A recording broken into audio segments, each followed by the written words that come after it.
Well, hello, it's Bob Baker coming to you live here within the Empowered Artist Mastermind group with the first of 5 trainings on how to prepare for 2017, for the new year. So that's right, every day, Monday through Friday of this week, I'm going to give you a little sliver of inspiration, some tactics that you can use so that you can be ready to make the most of your creativity in the new year. And this is all sort of paving the way, if you will, for a really cool program that I'm going to launch the day after Christmas, December 26th. Mark that on your calendar. It's called Activate Your Creativity in 2017. It's kind of a new enhanced version of something that I've done in recent years called the 30-Day Passion Project. But I'll tell you more about that as we go along.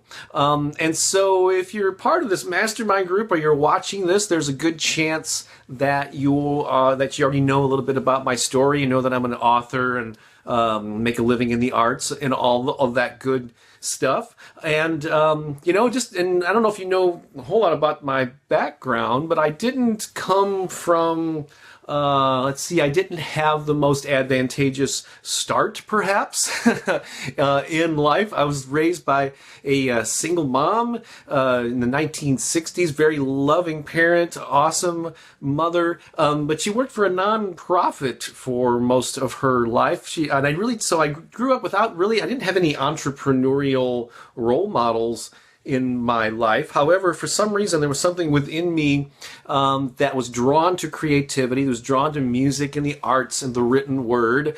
And somehow over the years, I developed this stubborn determination to find a way to make a living and to live my life that was truly an authentic expression of who I am, and that took advantage of the gifts that I had to offer the world. And so somehow I managed to do a whole lot of awesome creative things over the years. Much of my adult life, I've been either self-employed or mostly self-employed. Last time I had a day job was 13 years ago. And so I say that I make a living in the arts, primarily as a writer and an author. So I write, publish books and information products. I also perform and record and write music. I also do visual art. Those are some of my paintings on the background, which you may know. I want to say hi to Larry. Thanks again for tuning in after seeing you over on my personal profile just a little while ago. Great to have you here. So I do visual art. And the fourth area of creativity that I engage in and I monetize is I teach and perform improv comedy, which is just a great source of joy. And a lot of those, and actually all of these things, music, writing, visual art, and improv some of them go back to as recently as 1985. Some of them go even further back to when I was in grade school or in middle school. So I'm very blessed that things that have sort of been part of who I am since I was a kid are now fully activated and have been for years as an adult. And so here's the thing. I personally, when I think of myself, I don't think of myself as a super disciplined taskmaster. Here's your organized to-do list type of person. I go kind of in and out of phases of being productive in that way. But for somehow I managed to get things done. I managed to get books published. I managed to promote events and organize things and get things done in my own unique way. Hello, Bob, from another Bob. There's a fellow named Bob Bubba who's just chiming in here. Good to see you. It's always great to connect with another Bob. I don't think I know another Bob Bubba, though, so awesome to have you here. And so yeah, despite what I maybe don't see as qualifications for being super organized, I managed to get things done. And so I like to think that I have a little bit to say about how to organize your life and prioritize things, and make the most of it and activate your creativity in a meaningful way. And New Year's in particular has a special meaning for me because I've always like the start of I was born in 1960. And so, I've spent my entire, single digits in the 60s. I was in my teens in the 70s and my 20s in the 80s and so on. So like the beginning of a new decade, the beginning of a new year, always had this kind of special meaning for me. And a lot of cool things happened at the beginning here's a newspaper that I know Larry's listening here. He remembers the Spotlight magazine, which was a local music newspaper that I published here in my hometown of St. Louis, Missouri. And that idea came to me on New Year's Day when I was brainstorming about what I wanted to do that year. But you don't have to wait to New Year's Day to sort of have a game plan and to get clear about that. And that's what we're going to be doing here in these training sessions this week, and even more so with the Activate Your Creativity program that will launch right after Christmas. And so yeah, so that's kind of my story and where I'm coming from. And again, whether you're watching this or whether you're watching this live or the replay, yeah, I hope you take notes. I'm actually going to create a PDF file, like a one-page PDF file as a worksheet that you can print out and take notes. If you're watching live, I don't have it available, but soon after I will. And so we're going to cover these things. So today I'm going to be talking specifically about 3 things you should do before you plan for 2017. And so before we look forward, we're going to look back a little bit, and I got to give credit where it's due here. This is actually something that an idea that I'm borrowing from a woman named Marie Forleo. She's got a very intense, very active online presence, in particular a YouTube channel, and this is something that she shared that I'm going to kind of put my own spin on, and share this with you. So 3 things you should do before you look ahead. So let's go through them one at a time, and then again later, if you have the PDF, if you're just listening to this now, you're doing other stuff, what I would really encourage you to do is, again, later I'm going to post a PDF file. It's one page. It has these 3 different topics on them, and I would actually spend some time filling them out and identifying them. It's one thing is to sort of sit here and think about it in your head. It's another to put pen to paper or digital equivalent and really identify these things and think about them, because they're really going to help pave the way for the rest of the stuff we're going to talk about this week and how you're going to launch into the new year. So 3 things to do before you even start planning for 2017. So number 1 is to bask in your accomplishments of this past year. So here's the question I pose to you. What did you do, create, or experience in 2016 that you are proud of? So I know a lot of people this year has been really interesting. I mean, we lost a lot of great celebrities, Prince and David Bowie, and a long list of celebrities. The election was a total mind screw, and so a lot of people are just going, I just want to forget 2016 and move ahead. But hold on a second, just put the election off to the side, put the deaths of some of your favorite celebrities and artists off to the side, and take a minute to look through your calendar of the past year and give yourself credit for the things you actually did do, because this stuff is so easy to forget. It's easy to downplay our own accomplishments because we're always looking forward. That's what, planning for the new year is, looking ahead. But I think before you do that, it's important to look back and take get an assessment of these 3 things that I'm going to talk about. So go through your calendar wherever you keep it, whether it's on your phone or on your desktop or send a paper calendar or whatever it is. Go through your year, or at least go through your memory of your year, month by month, and write down the things you did. What did you create? What new songs did you write? What events did you attend? Did you write so many blog posts or book chapters? Did you publish something? Did you do an event? Go through and write those things down, and hopefully you're going to be surprised by the list. And there's things that you forgot that I think right now is a great time to just remind yourself of. So you go, yeah, I actually did. This was a busy year, even with all the crap that went on. And maybe you didn't think you did a whole lot, but over the course of 12 months. And we're not quite even finished with the year. And you might even do a few more things before the end of the year. But we're close enough where you can do a little year in review. So what did you do? What did you create? What did you experience? Did you go, even if they were like moments with people that meant something to you? Did you go on a vacation? Did you, again, treat yourself to some workshop or some activity that you're proud of? So this is where you get to you have permission from me to pat yourself on the back and give yourself credit. I mean, seriously, that's why it's great to think about it here, but I really want you to print off this page that I will make available soon and spend some time really thinking about it and make that long list and keep thinking and keep thinking. There's stuff, even if the first pass through you like, oh, I can't think of anything. I did like maybe 2 or 3 things, but no, you did more than that. Just think about all the areas of your life. So that's important. Bask in your accomplishments, take an assessment of what you actually accomplished and feel that sense of pride and realize, hey, cool, I did do a lot of cool stuff.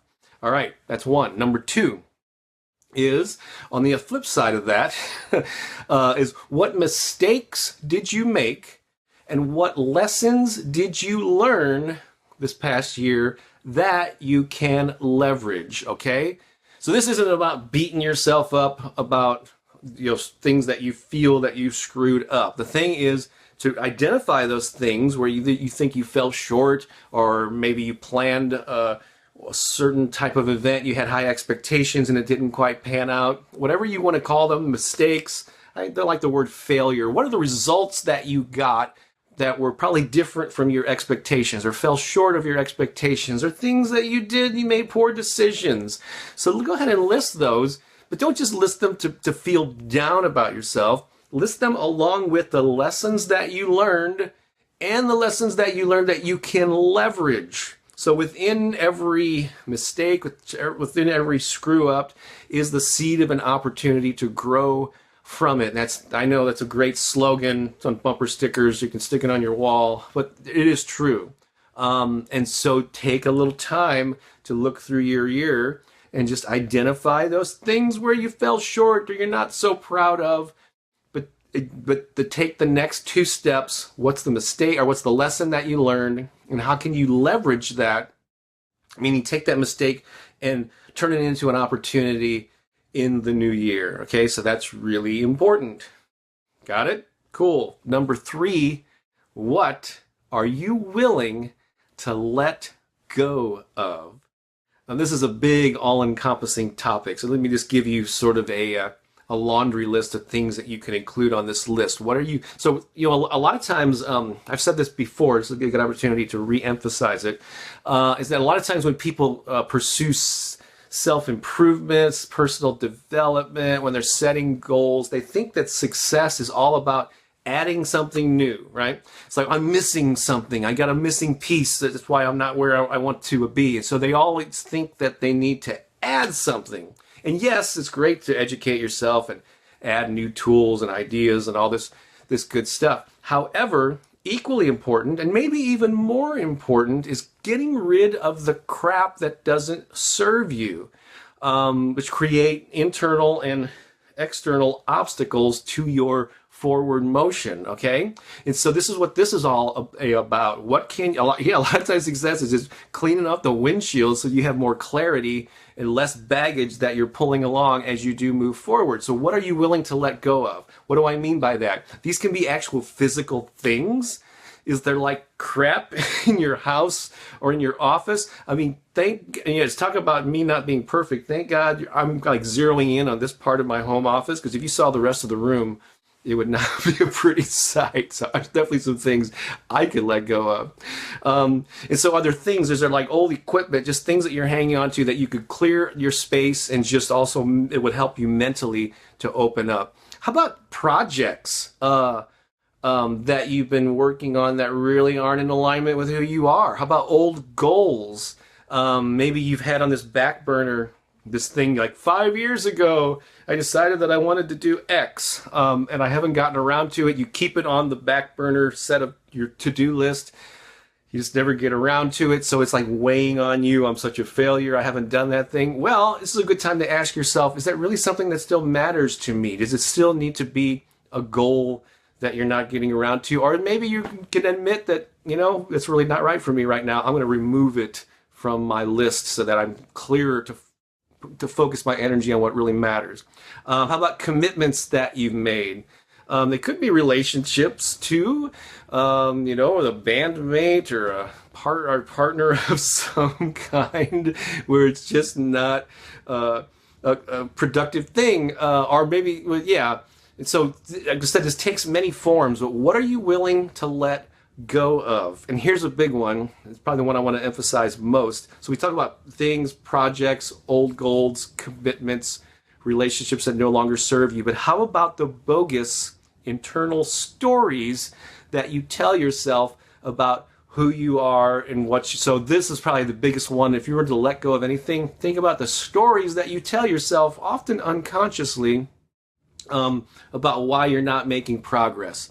And this could take all forms too. It could be, I'm too old, I'm too young, I don't know enough, I'm not technically savvy, I don't have the marketing gene like all those, like Bob and all those other successful people, I'm not creative enough, I'm not good enough. These are, oh God, my God, just reciting this thing is making me depressed and feel like I need to take a nap. And so what can you do to let go of the things that are no longer serving you, especially those stories that are just made up? It's just a perception and you have just repeated it over and over again, so it's just part of your story. Is it serving you? Now, if your story is, hey, I'm empowered, I'm creative, I'm a cool person, people need to, I need to serve the world, that's a great story, an empowering story to tell yourself.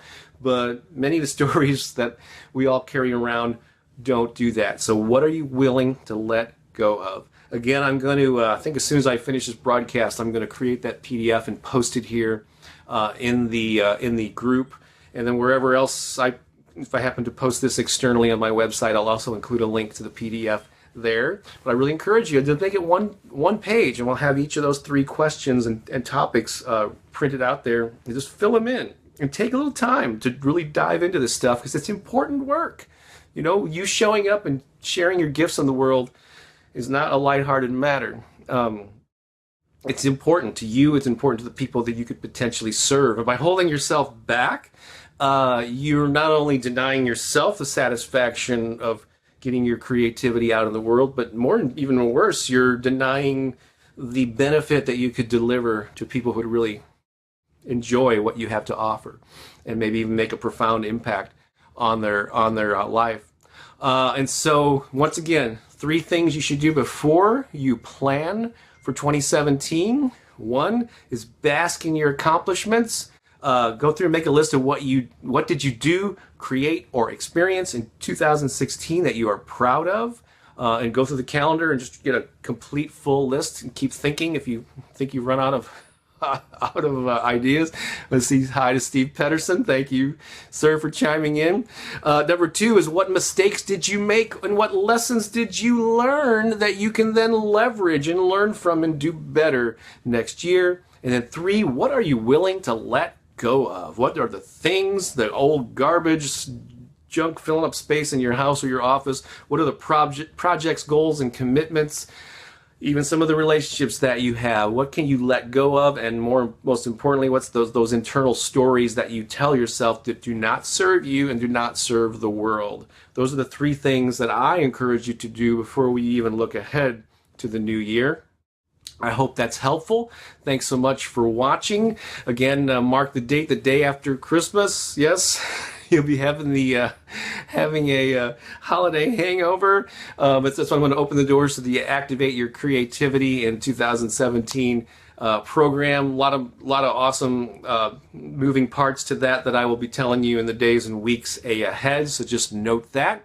And I'll be back with you tomorrow with another lesson. And so keep an eye here. I'll try to give you a heads up on the timing of it. If not, you can watch the replay, and I'll make that available in a lot of different ways. So have an awesome day. Thanks a lot. And go out there and inspire folks. But Steve says, I love the idea of letting go of old stuff. I don't need that clouding my energy. Yeah, man, it's like psychic garbage in your head. And when you let go of that stuff, man, life becomes a lot lighter and a lot more fun. So I appreciate you guys. Have an awesome day. I'll be back with some more training tomorrow and the rest of the week. All right, this is Bob Baker saying so long for now.